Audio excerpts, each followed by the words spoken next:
السلام علیکم ورحمۃ اللہ وبرکاتہ۔ عزیزان گرامی، لگاتار پچھلی 4 نشستوں میں ہم نے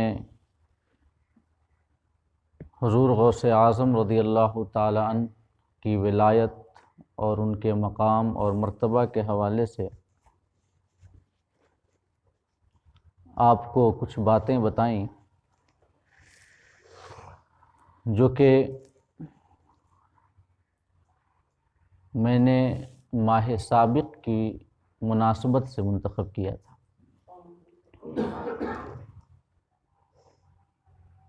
اس سلسلے سے پہلے میں آپ کے سامنے سورہ نبا جو 30ویں پارے کی سب سے پہلی سورت ہے، اس سورت کے حوالے سے گفتگو کر رہا تھا اور اس کی 6 آیات کریمہ کی تفسیر میں آپ کے سامنے بیان کر چکا تھا۔ انشاءاللہ آج کی نشست میں ہم درس قرآن کے حوالے سے اسی سورہ نبا کی 7ویں اور 8ویں آیات کریمہ کی روشنی میں کچھ باتیں آپ کے سامنے عرض کریں گے۔ جو 6 آیات کریمہ کے جن کی تفسیر میں آپ کے سامنے بیان کر چکا، ان کے حوالے سے اختصاراً بس بتا دوں تاکہ آپ کے ذہن میں وہ پچھلی باتیں پھر سے آ جائیں۔ سورہ نبا کی جو پہلی آیت کریمہ ہے اس میں اللہ رب العزت نے ارشاد فرمایا عما یتساءلون، یہ کفار کس چیز کے بارے میں آپس میں گفت و شنید کر رہے ہیں، کس چیز کے بارے میں سوال و جواب کر رہے ہیں۔ اس کے بعد خود اللہ پاک ہی نے جواب بھی دیا اور فرمایا عن النبأ العظیم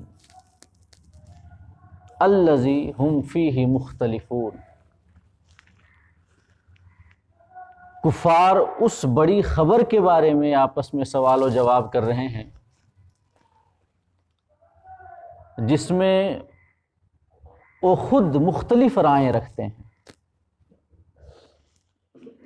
اور بڑی خبر سے مراد بعث بعد الموت، حشر اجساد، قیامت کے دن سب کا خدا کی بارگاہ میں کھڑا ہونا حساب کے لیے، اور پھر اپنے اعمال کے مطابق جنت یا جہنم میں سے کسی ایک کا حقدار ہونا۔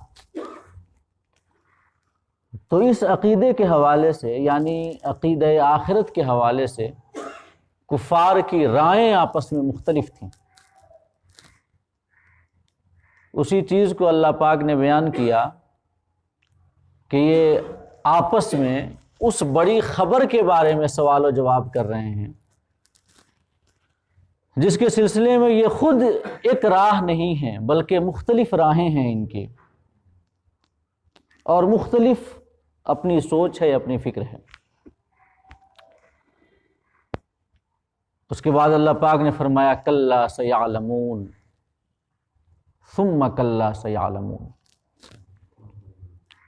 ہاں ہاں وہ ان قریب جان جائیں گے،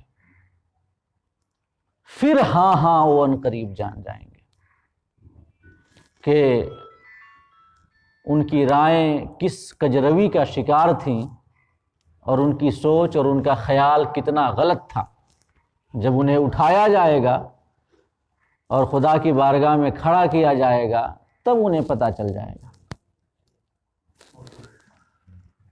یہ 5 آیات کریمہ جن میں اللہ پاک نے کفار کے بعث بعد الموت، حشر اجساد اور مرنے کے بعد دوبارہ زندہ ہو کر اپنے اعمال کی سزا یا جزا پانا، جو اس کا وہ انکار کرتے تھے اس انکار کو بیان کیا۔ اس کے بعد اللہ پاک نے 6 آیت کریمہ سے لے کے 16ویں آیت کریمہ تک ناقابل تردید دلائل سے یہ ثابت کیا کہ مرنے کے بعد دوبارہ زندہ ہونا اور قیامت کا قائم ہونا یہ حق ہے اور اس کا ایک وقت مقرر ہے۔ جو منکرین تھے، جو عقیدہ آخرت کا انکار کرتے تھے کسی بھی حوالے سے، خواہ جسموں کے ساتھ دوبارہ زندہ کیے جانے کا انکار کرتے ہوں یا مطلقاً دوبارہ زندہ کیے جانے کا انکار کرتے ہوں، یا عقیدہ آخرت کے حوالے سے غلط فہمی کا شکار ہوں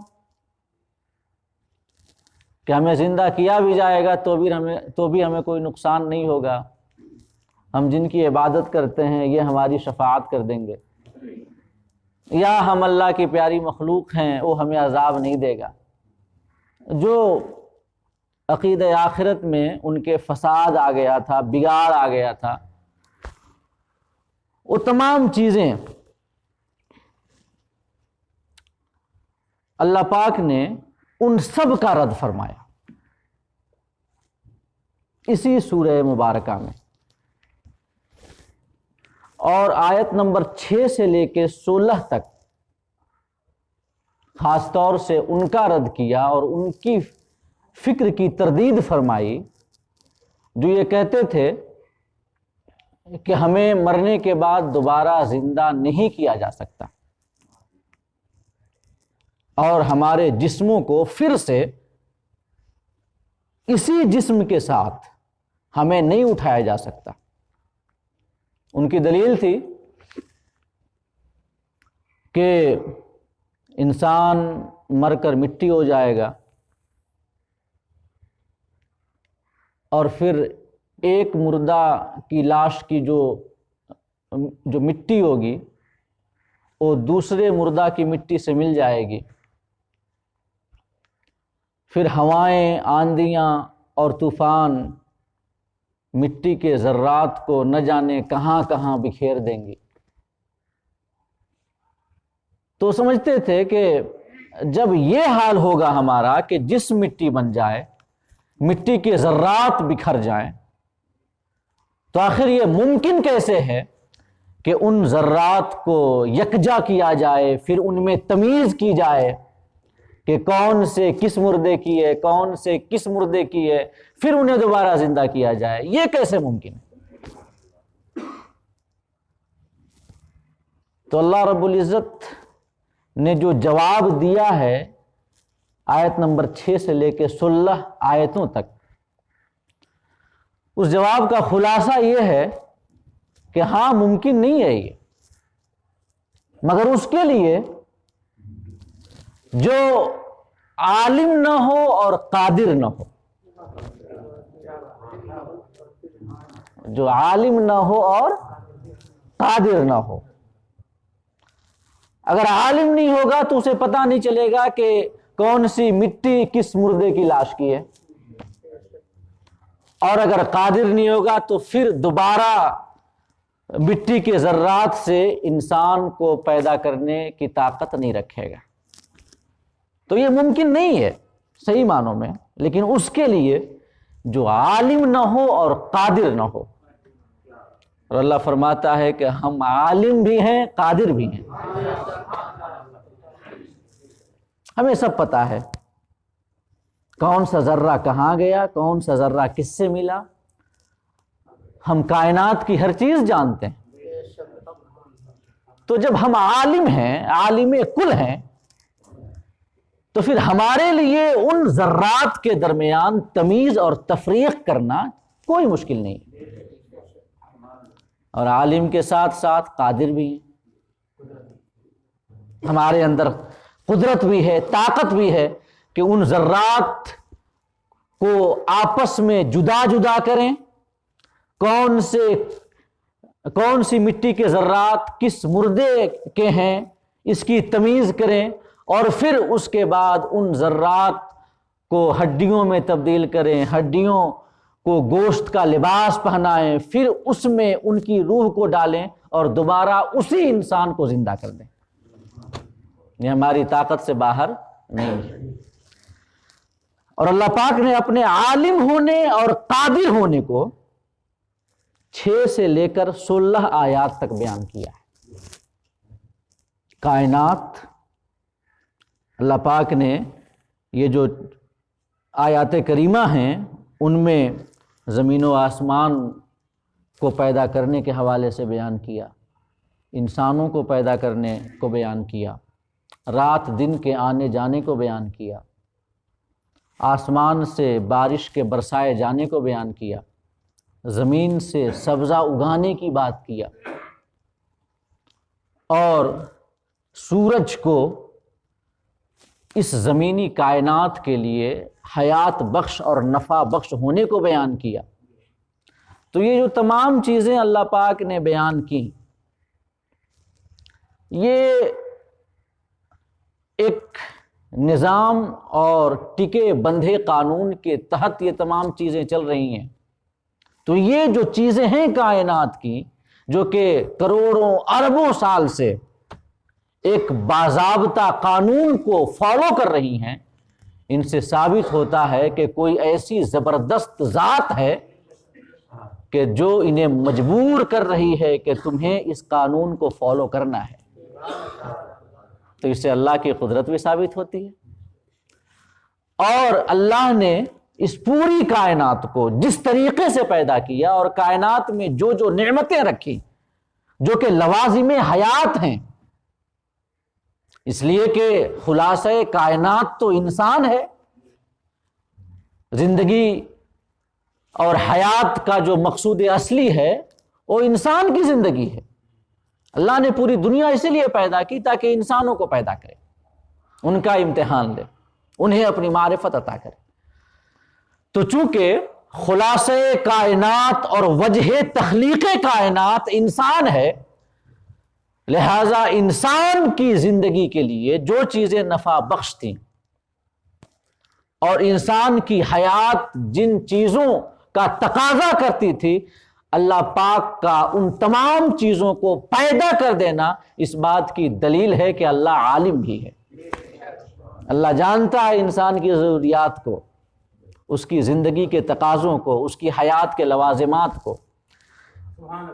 تو یہ 6ٹھی آیت کریمہ سے لے کے 16ویں آیت کریمہ تک اللہ پاک نے بیان کیا ہے، کہ جس میں سے جو 7ویں آیت کریمہ ہے اس کے حوالے سے ہم آپ کے سامنے گفتگو، جو 6ٹھی آیت کریمہ ہے اس کے حوالے سے گفتگو کر چکے ہیں۔ اللہ پاک نے فرمایا الم نجعل الارض مہادا، کیا ہم نے زمین کو تمہارے لیے بچھونا نہیں بنایا؟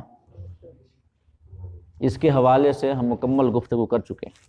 اس کے بعد 7ویں آیت کریمہ اللہ پاک فرماتا ہے والجبال اوتادا،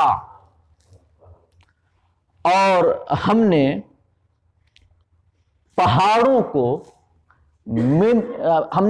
کو میخیں بنائی ہیں۔ اوتاد عربی زبان کا لفظ ہے، جمع ہے، اس کا واحد وتد آتا ہے، اور وتد کا جو معنی ہے وہ کیل اور میخ کے آتا ہے۔ کیل جب کسی چیز کو مضبوطی فراہم کرنا ہو، جب کسی چیز میں استقامت لانی ہو تو ہم کیل ٹھونک دیتے ہیں۔ اللہ پاک نے پہاڑوں کی تشبیہ میخوں اور کیل سے دی ہے۔ اللہ پاک فرماتا ہے والجبال اوتادا، ہم نے پہاڑوں کو میخیں بنائی ہیں، کہ ایک کیل ہم نے سطح زمین پہ ٹھونک دی ہے تاکہ یہ زمین حرکت نہ کرنے پائے، ہلنے نہ پائے۔ یہ میں آپ کو بتا چکا ہوں پہلے غالباً کسی نشست میں کہ اللہ پاک نے یہ جو سطح زمین ہے، خشکی ہے، اسے پانی پہ رکھا ہے۔ پہلے پانی ہی پانی تھا، یہ خشک زمین نہیں تھی، یہ بر اعظم نہیں تھے، ہر چہار جانب پانی ہی پانی تھا۔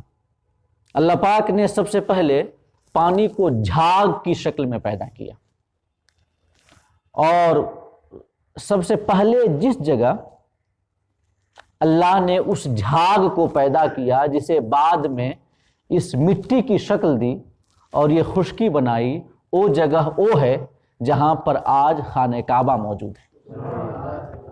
سب سے پہلے زمین وہیں پہ بنی، اور پھر اللہ پاک نے وہیں سے خشکی کو جہاں جہاں اس نے ضرورت جانی وہاں وہاں اس نے خشکی کو پھیلا دیا، انسانوں کی آبادی کے لیے، رہنے کے لیے۔ اور جو آج مختلف بر اعظموں اور کانٹیننٹس کی شکل ہے، اللہ پاک نے اسی شکل میں سب کو پیدا کیا، جو آج جہاں ہیں وہیں پر پیدا ہوئے، سمجھے؟ یہ جو باتیں بیان کی جاتی ہیں کہ ایک بڑا سا لینڈ اسکیپ تھا جس کو پینجیا کہا جاتا تھا، اس کے بعد کانٹیننٹل ڈرفٹ ہوئی اور پھر وہ ایک دوسرے سے کٹ کر کے مختلف کانٹیننٹس بن گئے، یہ سب کیا ہیں؟ تھیوریز ہیں کہ جن میں صحت اور خطا دونوں کا امکان ہے۔ انسانوں کے پاس کوئی ٹھوس ثبوت نہیں ہے، کسی کے پاس اس پینجیا کی فوٹوگراف موجود نہیں ہے، کوئی اس وقت تھا نہیں جس نے کلک کر کے رکھ لیا کہ دیکھو یہ ایسے تھی لینڈ اسکیپ، پہلے بعد میں ڈرفٹ ہوئی اور پھر مختلف کانٹیننٹس بن گئے۔ یہ سب کیا ہیں؟ تھیوریز ہیں۔ انسان کو اللہ پاک نے ایک بڑی عجیب و غریب اور انتہائی عظیم نعمت عطا کی ہے جسے ہم عقل کہتے ہیں، اور جو ایمان والے ہیں وہ تو اس عقل کو ایک اس کی حد متعین کر دیتے ہیں، اس کی ایک سیما متعین کر دیتے ہیں، اس سے آگے اسے بڑھنے نہیں دیتے۔ لیکن جو ایمان سے بے بہرا ہیں وہ اپنی عقل کے گھوڑے مختلف وادیوں میں دوڑاتے رہتے ہیں۔ تو وہ سب تھیوریز ہیں، فیکٹ وہ ہے جو ہمیں اسلام بتاتا ہے۔ اللہ پاک نے اپنے علم کے مطابق جہاں چاہا، جیسا چاہا، ویسا بر اعظم اور خشکی کو ظاہر کر دیا۔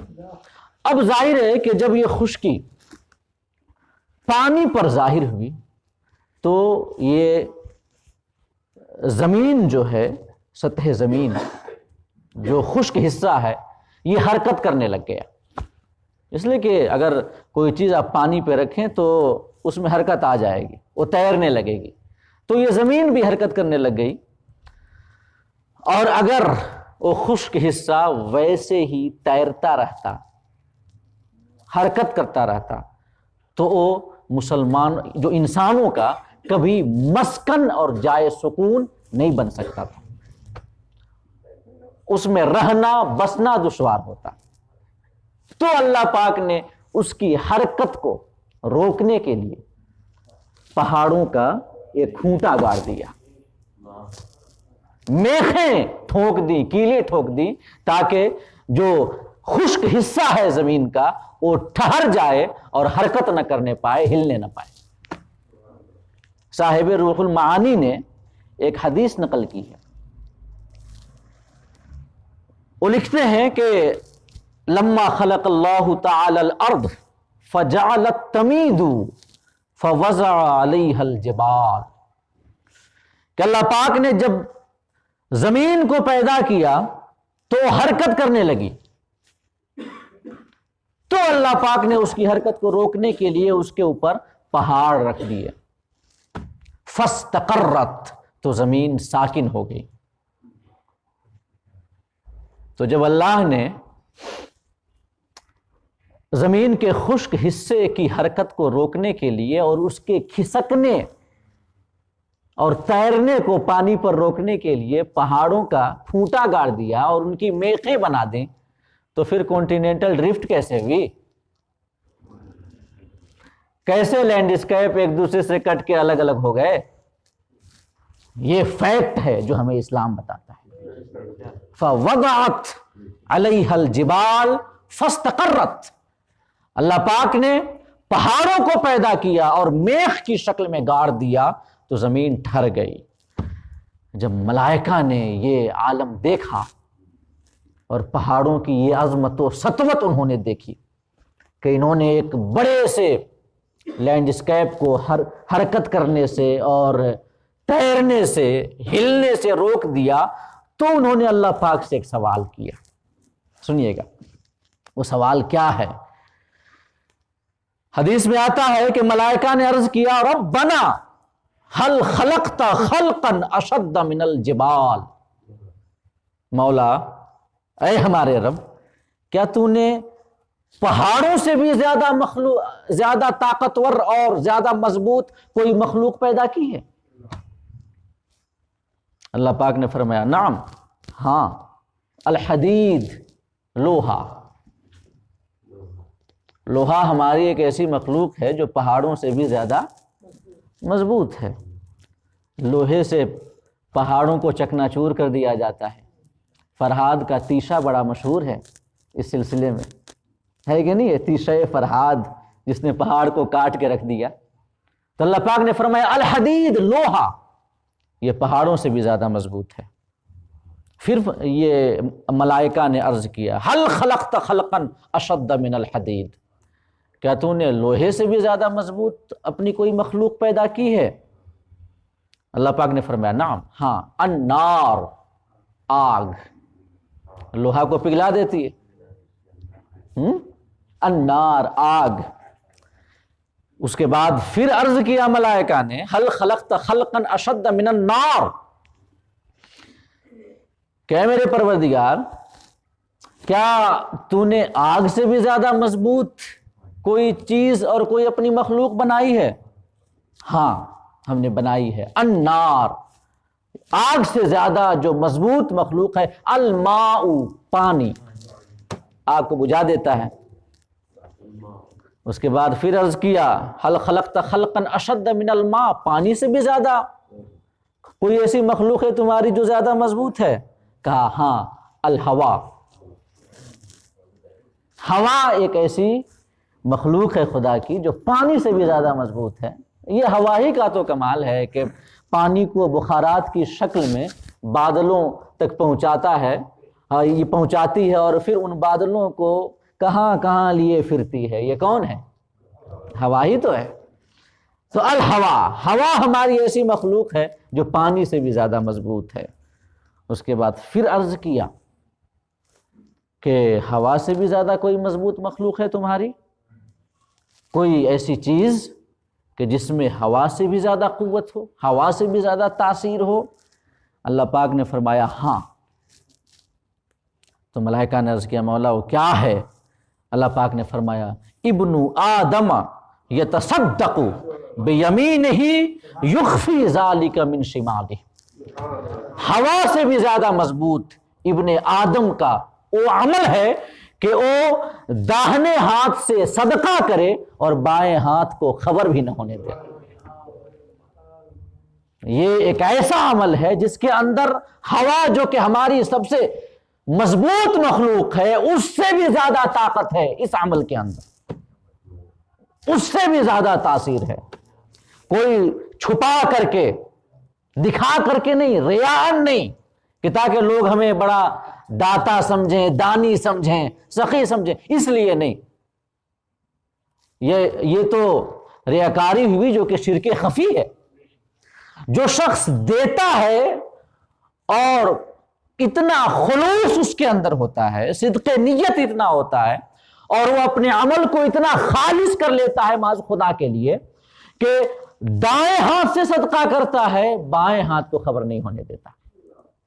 تو یہ عمل ایسا عمل ہے جو ہوا سے بھی زیادہ مضبوط اور ہوا سے بھی زیادہ طاقتور ہے، اور اس میں تاثیر ہے. کیوں؟ کیونکہ یہ جو صدقہ عمل ہے نا، اس کی تاثیر یہ ہے کہ یہ آفات کو، بلاؤں کو، مصیبتوں کو دور کرتا ہے. یہ پریشانیوں کو، جو مصیبتیں آنے والی ہوں، جو بلائیں آنے والی ہوں، ان سب کو صدقہ دور کرتا ہے۔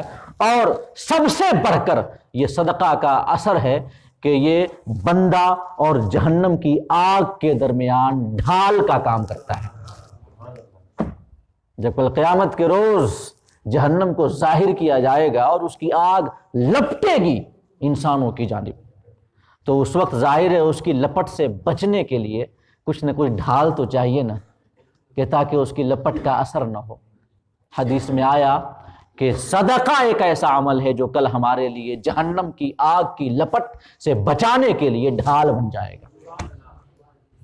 لہذا ہمیں چاہیے کہ ہم خرچ کریں خدا کی راہ میں، اور اس طریقے سے خرچ کریں کہ اس میں خدا کی رضا کے علاوہ کسی اور چیز کا دخل نہ ہونے دیں۔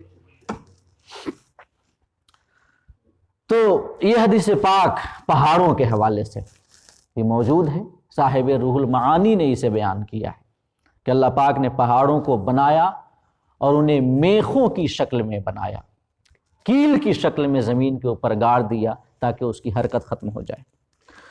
اور صاحب روح البیان نے اس آیت کریمہ کی صوفیانہ تفسیر کرتے ہوئے فرمایا کہ اس سے مراد، ظاہر ہے قرآن کے ہر لفظ کا ایک ظاہر ہوتا ہے، ایک باطن ہوتا ہے۔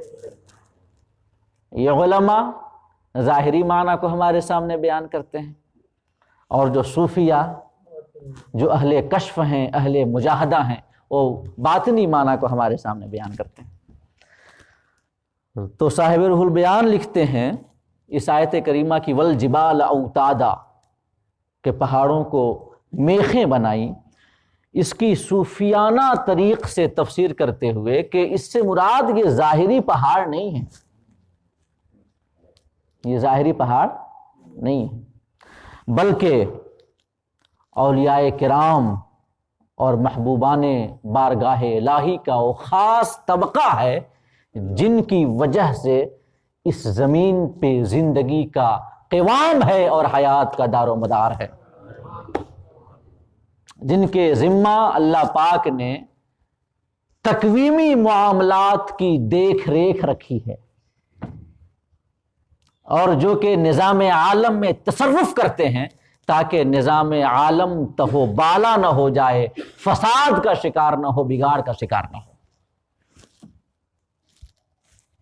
لکھتے ہیں صاحب روح البیان کہ قال بعضهم، بعض لوگ کہتے ہیں کہ الاوتاد علی الحقیقہ سادات الاولیاء وخواص الاصفیاء فإنهم جبال ثابتة وبهم تثبت ارض الوجود، کہ بعض لوگ کہتے ہیں کہ اوتاد در حقیقت سادات اولیاء ہیں، جو اولیاء کے سردار ہیں اور اللہ کے نیک بندوں میں سے وہ خواص بندے ہیں کہ جو کہ پہاڑ کی طرح ثابت قدم ہیں، جن کی حالتیں کبھی متغیر نہیں ہوتی، جن کو ان کے مقام سے کبھی معزول نہیں کیا جاتا، جن کو کبھی تنزلی نہیں ہوتی، جو پہاڑ کی طرح ثابت ہیں۔ وَبِهِمْ تَثْبُتُ أَرْضُ الْوُجُودِ، اور یہ جو وجود کا نظام پھیلا ہوا ہے نا کائنات میں، جو ہم ایگزسٹنس دیکھتے ہیں، جو ہم ہست دیکھتے ہیں، چاہے وہ کسی چیز کا ایگزسٹنس ہو، کسی بھی مخلوق کا وجود ہو، انسانوں کا وجود، حیوانوں کا وجود، نباتات کا، جمادات کا، یا اس کائنات کی دوسری چیزوں کو جو وجود ہے اور اس وجود کو جو بقا ہے، یہ ان کا وجود اور ان کے وجود کی بقا انہی خواص سے بارگاہ الہی کے دم قدم سے ہے اور انہی کی برکتوں سے ہے۔ اور یہ وہ لوگ ہیں جن کو اللہ پاک نے کائنات عالم میں تصرف کی بے پناہ طاقتیں ودیعت فرمائی ہیں۔ اوتادا فرمایا نا، والجبال اوتادا، اور اوتاد اولیاء کی ایک جماعت کو کہا جاتا ہے جو کہ ابدال سے، نجبا سے، نقبا سے سب سے بلند یہ بلند مرتبہ ہوتے ہیں، ان کا رتبہ، ان کا مقام سب سے زیادہ ہوتا ہے۔ جو ان کی تفصیل صاحب روح البیان نے بیان کی ہے وہ یہ ہے کہ صلحاء، اور صلحاء سے ترقی ملی تو نقبا، نقبا سے ترقی ملی تو نجبا، اور نجبا سے ترقی ملی تو ابدال، پھر ابدال سے ترقی ملی تو اوتاد۔ اوتاد، اوتاد 4 ہوتے ہیں۔ جب ان میں کا کوئی اس دنیا سے، عالم فانی سے عالم بقا کی جانب کوچ کر جاتا ہے تو اوتاد کی جگہ خالی ہو جائے تو اس جگہ کو پر کیا جاتا ہے ابدال سے، اور ابدال 7 ہوتے ہیں۔ 7 اقلیم کے شہنشاہ اللہ پاک نے اس کائنات کو اور اس جو زمین کا جو علاقہ ہے، ملک ہے، اسے 7 ملکوں میں تقسیم کیا ہے کہ جن کو 7 اقلیم کہا جاتا ہے، اور ہر اقلیم کا اللہ پاک نے ایک ابدال مقرر کر رکھا ہے جو کہ اس علاقے کے شہنشاہ ہوتے ہیں، اور جن کی اجازت کے بنا اس علاقے میں کچھ نہیں ہوتا، نہ کسی کو صحت ملتی ہے، نہ کسی کو مرض لاحق ہوتا ہے، نہ کوئی بلا آتی ہے، نہ کوئی نعمت اترتی ہے، کچھ نہیں ہوتا۔ ان کے علاقے میں جو ہوتا ہے ان کے واسطے سے اور ان کے وسیلے سے ہوتا ہے۔ ابدال 7، جب اوتاد میں سے جگہ خالی ہوتی ہے تو اودال سے اس جگہ کو پر کیا جاتا ہے، پھر ابدال میں سے جب جگہ خالی ہوتی ہے تو اس جگہ کو نجبا سے پر کیا جاتا ہے، اور ان کی تعداد 40 ہے۔ جو نجبا ہیں ان کی تعداد 40۔ جب کوئی ابدال میں جگہ خالی ہو جائے تو یہ نجبا میں سے ایک نجیب کو ترقی دے دی جاتی ہے، اسے ابدال بنا دیا جاتا ہے، اور پھر جب نجبا میں سے کوئی جگہ خالی ہوتی ہے تو اس جگہ کو نقبا سے پر کیا جاتا ہے، اور نقبا کی تعداد 300 ہے، اور جب نقبا میں کوئی جگہ خالی ہوتی ہے تو ان کی جگہ عام صلحائے مومنین سے پر کیا جاتا ہے۔ کسی نہ کسی صالح نیک، جن کو صلحاء ہم کہتے ہیں، اللہ پاک کسی نیک بندے کو چن لیتا ہے اور انہیں ترقی دے کر کے نقبا کی منزل پہ فائز فرما دیتا ہے۔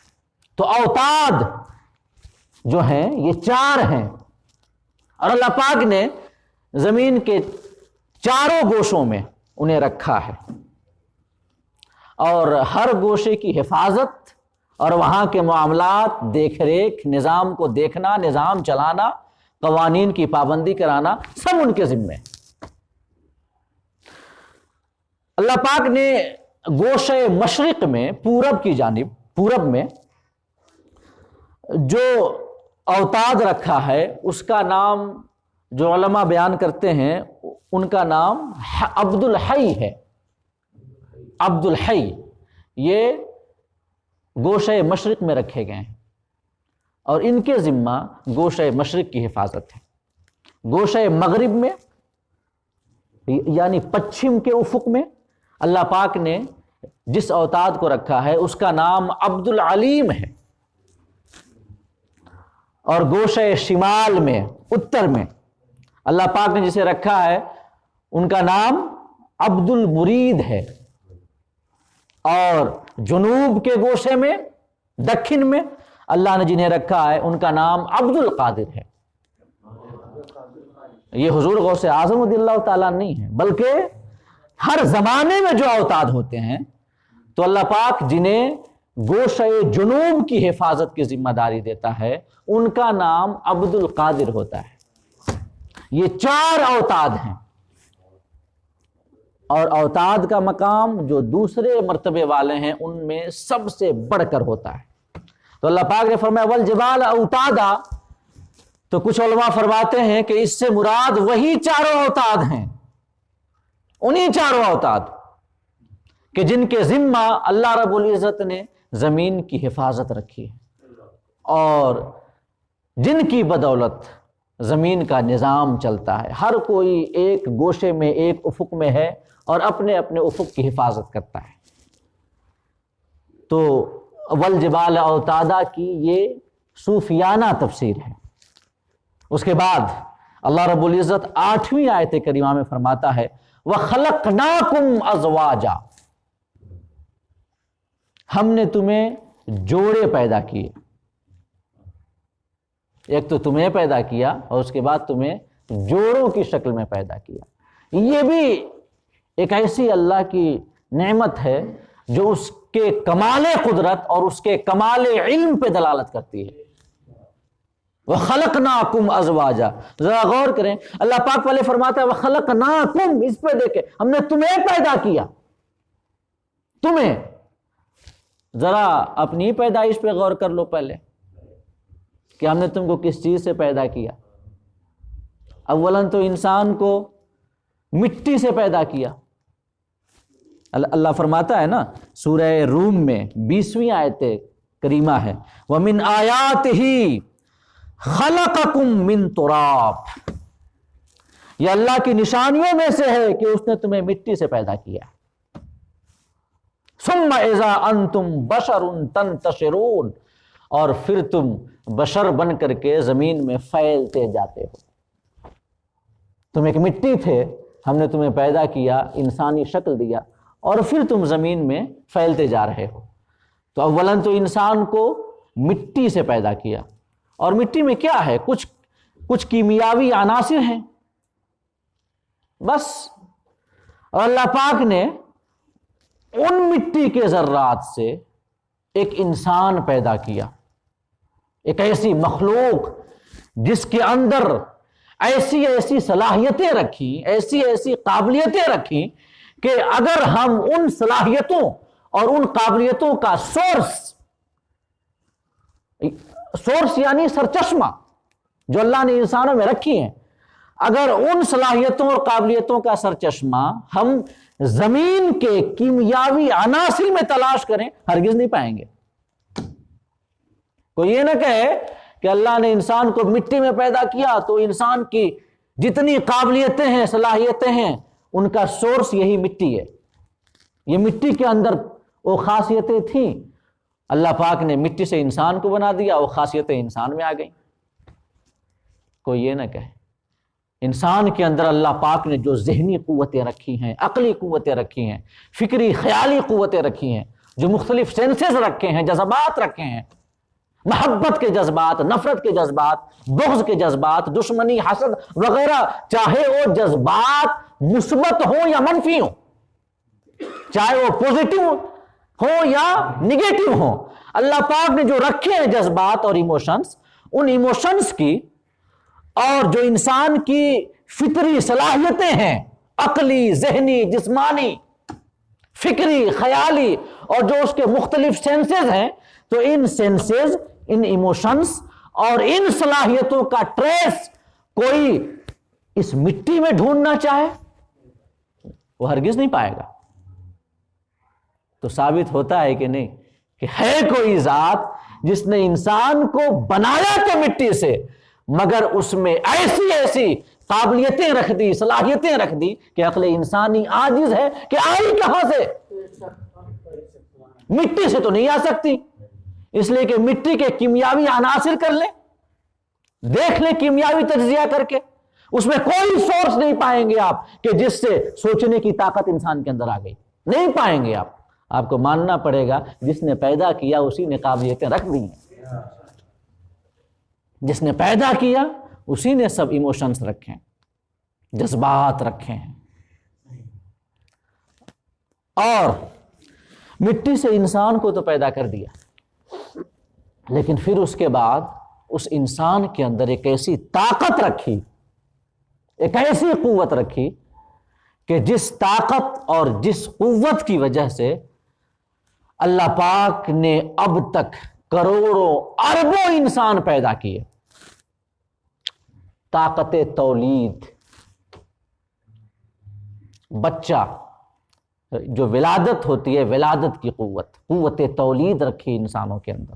ایسے نہیں کہ بس یہ کر دیا اور اس کے بعد پھر جس انسان کو بھی پیدا کرنا ہے مٹی سے سیدھے اٹھا دیا، حالانکہ اللہ اس بات پہ بھی قادر ہے،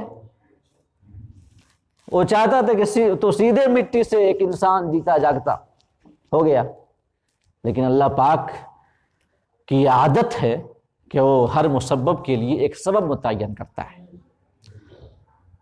تو انسانوں کی پیدائش کے لیے اللہ پاک نے جو سبب رکھا وہ یہ ہے کہ انسان کے اندر مادہ تولید رکھ دی، اور اسی مادہ تولید سے کروڑوں اربوں انسان پیدا ہوئے، اور ان انسانوں کے اندر کچھ ایسی صفات تھیں جو مورثی تھیں، باپ دادا سے آئیں، باپ کے اندر موجود تھیں، دادا کے اندر موجود تھیں، وہ آ گئی مورثی صفات، اور بہت ساری بے پناہ و بے شمار انفرادی خصوصیات بھی۔ ذرا غور کریں، مادہ تولید جو کہ انسانوں کی ولادت کا ظاہری سبب ہے تو ایک ہی، لیکن اسی سے اللہ پاک انسانوں کو مختلف شکلیں دے دیتا ہے، ان کے اندر مختلف انفرادی خصوصیتیں رکھ دیتا ہے، اور منفرد اللہ پاک صلاحیتیں رکھتا ہے، قابلیتیں رکھتا ہے، ان کے جسموں میں مختلف صلاحیتیں رکھتا ہے، کچھ کمزور، کچھ طاقتور، کچھ طویل لمبے، کچھ چھوٹے قد کے، کچھ گورے، کچھ کالے، سب کا مادہ تولید تو ایک ہی ہے نا۔ اللہ فرماتا ہے کہ فَلْيَنْظُرِ الْإِنسَانُ مِمَّا خُلِقَ، انسان کو چاہیے کہ اسے کس چیز سے پیدا کیا گیا ہے۔ خُلِقَ مِن مَاءٍ دَافِقٍ يَخْرُجُ مِن بَيْنِ الصُّلْبِ وَالتَّرَائِبِ، اسے پیدا کیا گیا ایک کودتے ہوئے پانی سے جو کہ ریڑھ کی ہڈیوں اور سینے کی پسلیوں کے بیچ سے نکلتا ہے۔ اللہ پاک نے اس سے انسان کو پیدا کیا، تو ہر انسان کا مادہ تولید وہی ہے، ایک ہی، لیکن ایک ہی مادہ تولید سے مختلف شکل کے، مختلف رنگ کے، مختلف صلاحیتوں کے، مختلف خصوصیات کے مالک انسان اللہ پاک پیدا کر رہا ہے۔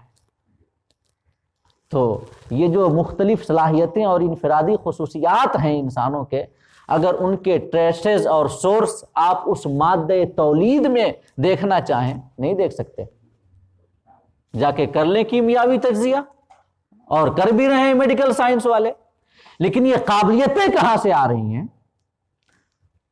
کچھ ایسی قابلیتیں ہیں جو مورثی ہیں، اور بے شمار ایسی بھی ہیں جو کہ انفرادی ہیں، ہر انسان کی الگ الگ صلاحیتیں، الگ الگ خصوصیات۔ اگر ان خصوصیات کا سورس اور سرچشمہ اس مادہ منویہ کا کیمیاوی تجزیہ کر کے کوئی ڈھونڈنا چاہے نہیں ڈھونڈ سکتا، سب کا ایک ہے، لیکن اس کے باوجود اللہ پاک ایک ہی مادہ تولید سے مختلف انسانوں کو پیدا کر رہا ہے، جو اس کی قدرت پہ دلالت کرتا ہے اور اس کے کمال علم اور کمال حکمت پہ دلالت کرتا ہے۔ تو اللہ پاک فرماتا ہے وَخَلَقْنَاكُمْ، اولاً تو یہی دیکھو کہ ہم نے تمہیں پیدا کیا، اور اس کے بعد تمہیں پیدا کیا تو کیسے؟ ایک ہی صنف میں نہیں پیدا کر دیا کہ خالی لڑکے ہی لڑکے پیدا کر دی، خالی لڑکیاں ہی لڑکیاں پیدا کر دی، نہیں، اللہ فرماتا ہے ازواجا، ہم نے تمہیں دو مختلف صنفوں کی شکل میں پیدا کیا ہے، دو مختلف صنف، مرد عورت، دیکھیں دونوں ایک دوسرے سے مختلف ہیں، جسمانی ساخت کے اعتبار سے، ذہنی قوت کے اعتبار سے، بدنی طاقت کے اعتبار سے، تقاضوں کے اعتبار سے، لوازمات کے اعتبار سے، اور جسمانی داعیات کے اعتبار سے، دونوں صنف ایک دوسرے سے الگ ہیں۔ جو صنف ذکر ہے، صنف مرد، اس کے اندر کچھ اور جسمانی خصوصیتیں ہیں، اور جو صنف انوثت ہے ان کے اندر کچھ اور جسمانی خصوصیتیں، جو صنف ذکر ہے ان کے اندر کچھ اور ذہنی اور جسمانی قابلیتیں ہیں، اور صنف انوثت کے اندر کچھ اور ہیں، دونوں ایک دوسرے سے مختلف ہیں، لیکن اللہ پاک فرماتا ہے کہ دیکھو تو صحیح کہ ہم نے تمہیں دو مختلف جوڑوں کی شکل میں پیدا کیا، دو مختلف صنف کی شکل میں، ان میں اختلاف ہے، بہت سارے اختلافات ہیں، لیکن ان اختلافات کے باوجود جو ذہنی ہے، جسمانی ہے، بدنی ہے، جذباتی ہیں، ان کے باوجود، ان اختلافات کے باوجود ہم نے انہیں ایک دوسرے سے نفرت کرنے والا اور دور بھاگنے والا نہیں بنایا۔ حالانکہ دیکھا جاتا ہے کہ جب ہم آہنگی نہیں ہوتی، اتفاق نہیں ہوتا، اتحاد نہیں ہوتا، اختلافات ہی ہوتے ہیں، تو اس سے نفور کا جذبہ جنم لیتا ہے کہ نہیں؟ کوئی انسان ہے کہ جس کی فکر اور جس کی سوچ ہم سے نہیں ملتی،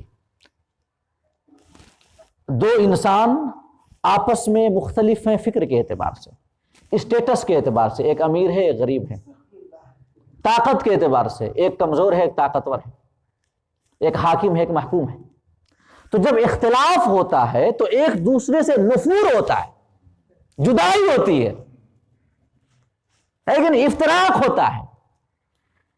لیکن یہ خدا کی کتنی بڑی قدرت ہے اور اس کی کتنی بڑی حکمت ہے کہ اللہ نے انسانوں کو مرد اور عورت کی شکل میں پیدا کیا، ان میں بدنی اختلافات رکھے، جسمانی اختلافات رکھے، ذہنی اختلافات رکھے، جذباتی اختلافات رکھے، لیکن ان اختلافات کے باوجود ان کے اندر ایک دوسرے کے لیے جذبہ نفور اور دوری کا جذبہ نہیں پیدا کیا، بلکہ ان میں محبت اور کشش رکھ دی۔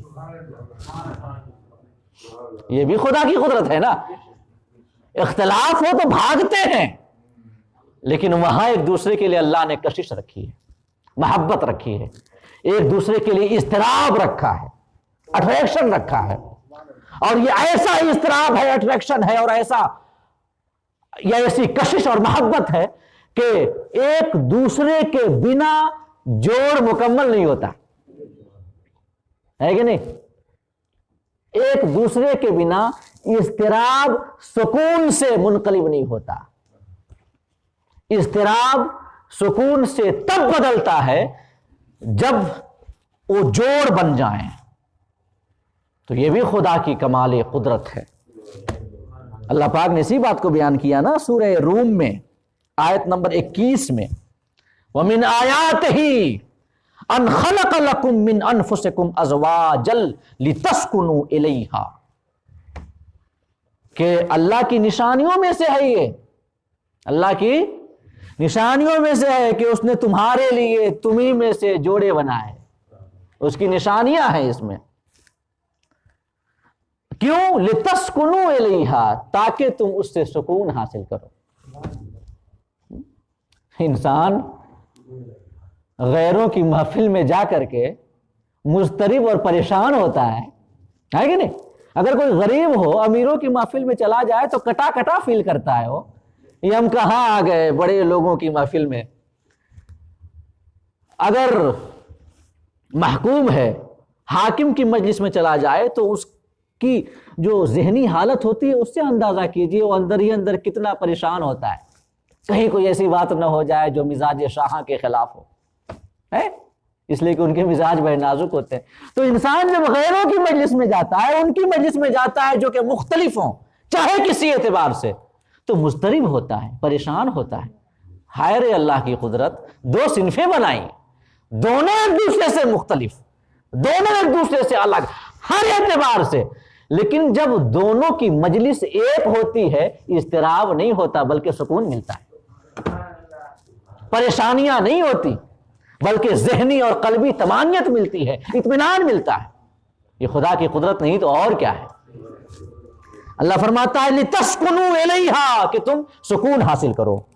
اس کے بعد فرمایا وَجَعَلَ بَيْنَكُمْ مَوَدَّةً وَرَحْمَةً، اور تمہارے بیچ اللہ نے محبت پیدا کی اور رحمت کے جذبات رکھے، محبت بھی اور رحمت کے جذبات بھی۔ علماء فرماتے ہیں کہ محبت سے مراد جنسی محبت ہے، اللہ نے جنسی محبت رکھی جو کہ اس اضطراب کو سکون میں بدلتا ہے۔ اور اس کے بعد اللہ پاک نے فرمایا وَرَحْمَةً، رحمت سے مراد ایک دوسرے کے لیے شفقت کے جذبات، رحمت کے جذبات، ایک دوسرے کا خیال کرنا، دکھ سکھ میں ایک دوسرے کے کام آنا، ہمیشہ ساتھ گزارنا. اور یہ جو رحمت کے جذبات ہیں نا، جیسے جیسے وقت گزرتا جاتا ہے اور بڑھتے جاتے ہیں، یہاں تک کہ انسان جب بڑھاپے کی عمر کو پہنچتا ہے تو اس وقت اس کے اندر جنسی دوائی نہیں ہوتے، جنسی آرزویں نہیں ہوتی، جنسی خواہشات نہیں ہوتے، لیکن اس کے باوجود جو رحمت کے جذبات ہیں اور بڑھ جاتے ہیں. ایک دوسرے کا خیال رکھنا اور زیادہ ہو جاتا ہے، ایک دوسرے کا ساتھ دینا، ایک دوسرے کی تکلیف کو محسوس کرنا، خوشی کو محسوس کرنا، ایک دوسرے کی دیکھ ریکھ کرنا، یہ اور زیادہ جذبات یہ سارے ہو جاتے ہیں.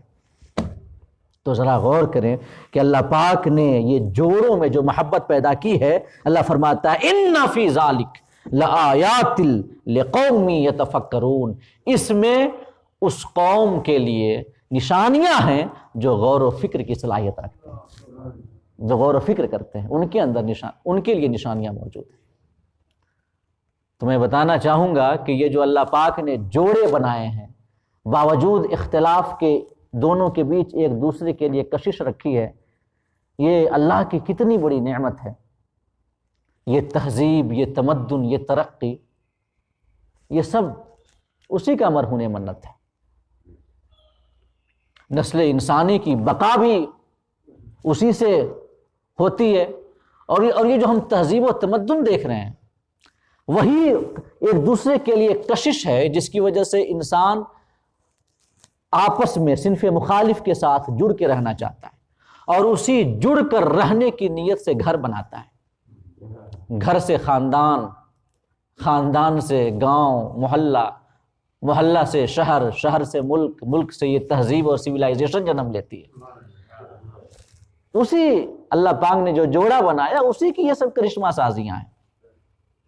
یہ شادی بیاہ کا یہ جو سلسلہ ہے، اور یہ جو مختلف رشتے ہیں، مختلف رشتے، ماں کا رشتہ، بھائی، والد کا رشتہ، اور جو مختلف دوسرے رشتہ دار ہیں، وہ سب کے سب اسی اللہ کی تخلیق کی کرشمہ سازیاں ہیں. اگر اللہ جوڑے نہیں پیدا کرتا تو یہ کچھ نہ ہوتا، نسل انسانی کی بقا نہیں ہوتی. اور اگر جوڑے بنا بھی دیتا مگر ایک دوسرے کے لیے کشش اور محبت کے جذبات نہیں رکھتا، تو ہو سکتا ہے کہ نسل انسانی باقی رہ جاتی. اگر ان کے اندر عقل نہ ہو، اللہ پاک رکھتا، کشش کے جذبات اللہ نہیں رکھتا، محبت کے جذبات نہیں رکھتا، تو جیسے حیوانوں اور جانوروں کی نسل چلتی ہے، چل جاتی، ہو سکتا ہے. لیکن یہ تہذیب جنم نہیں لے سکتی تھی. اللہ فقط جوڑے بناتا، صرف جوڑے، اور ایک دوسرے کے لیے محبت نہیں رکھتا. تو ہو سکتا ہے نسل تو آگے بڑھتی کہ جیسے جانوروں کی بڑھتی ہے، لیکن یہ خاندان، یہ رشتہ داریاں، یہ تہذیب جنم نہیں لیتی. یہ تہذیب ہمارے سامنے موجود ہے اس وجہ سے کہ اللہ پاک نے دو مختلف صنف بنائے اور دونوں صنفوں کے درمیان ایک دوسرے کے لیے کشش رکھی ہے. یہ بھی خدا کی قدرت ہے. اور جو انسانی زندگی کی سب سے بڑی ضرورت ہے، تو اس سے ثابت ہوا کہ اللہ پاک خالق بھی ہے، علیم بھی ہے. اللہ قادر بھی ہے، قدرت بھی رکھتا ہے، اور اس کے بعد وہ جانتا بھی ہے کہ کیا ہم انسانوں کے لیے ضرورت مند کی چیزیں ہیں، کیا اس کے لیے ضروری ہیں، اور اس کی ضرورت کے مطابق چیزوں کو پیدا کرتا ہے. ایک آخری بات عرض کر دوں بڑی اختصار کے ساتھ، وقت ہو چکا ہے، لیکن بس ایک آخری آج کی کہ جو بات میں بتانا چاہوں گا، زوج یعنی جس کا معنی ہوتا ہے جوڑا، لغت کے اعتبار سے یہ دو متقابل چیزوں پر بھی زوج کا اطلاق ہوتا ہے. دو متقابل چیزیں جیسے صحت، مرض، دو متقابل چیزیں ہیں، ان پر بھی زوج کا اطلاق ہوتا ہے. امیری، غریبی، دو متقابل چیزیں ہیں، اس پر بھی زوج کا اطلاق ہوتا ہے. ایسے حاکمیت، محکومیت، راجا، پرجا، خوبصورت، بدصورت، لمبا، ناٹا، صحیح، مریض وغیرہ جو مختلف آپس میں ایک دوسرے سے متقابل ہیں، ان کے لیے بھی زوج کا لفظ لغتاً بولا جاتا ہے، لغت کے اعتبار سے. تو اگر اس اعتبار سے اس آیت کریمہ کا معنی ہم دیکھیں تو معنی ہوگا، اللہ پاک فرماتا ہے وَخَلَقْنَاكُمْ أَزْوَاجًا، ہم نے تمہیں جوڑے بنائے، یعنی تمہیں مختلف طبقات میں تقسیم کیا. تم میں سے کسی کو حاکم بنایا، کسی کو محکوم بنایا، کسی کو امیر بنایا، کسی کو غریب بنایا، کسی کو صحیح اور تندرست اعضائے بدن کا مالک بنایا، کسی کو کمزور بنا دیا، کسی کو صحت عطا کر دی، کسی کو مرض عطا کر دیا، کسی کو لمبا بنا دیا، کسی کو ناٹا بنا دیا، کسی کو گورا بنا دیا، کسی کو کالا بنا دیا۔ اس میں بھی اللہ کی نشانیاں ہیں۔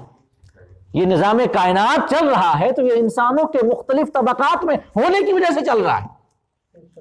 اگر سب راجا ہو جائے تو نظام عالم تہو بالا نہ ہو جائے۔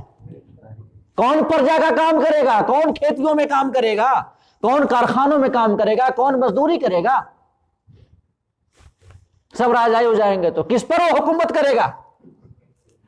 سب راجا ہو جائیں گے۔ اللہ سب کو امیر بنا دیتا، غریبوں والے کام کون کرتا؟ جو امیر ہوگا سڑک پہ جھاڑو لگائے گا؟ جو امیر ہوگا کیا جو گندگیاں ہیں انہیں صاف کرے گا؟ جو امیر ہوگا جو دوسرے کام ہیں جو غریب اپنی احتیاج اور ضرورت کی بنا پہ کرتے ہیں کرے گا؟ نہیں کرے گا۔ اللہ پاک نے کسی کو امیر بنا دیا، کسی کو غریب بنا دیا، تاکہ امیر امیر والا کام کرے، غریب غریب والا کام کرے اور نظام عالم چلتا رہے۔ کسی کو صحیح بنا دیا، کسی کو مریض بنا دیا۔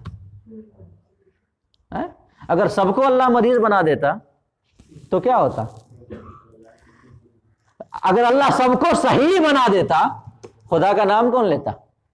کون اسے یاد کرتا؟ کبھی مرض آتا ہی نہیں، کبھی بیماری نہیں ہوتی۔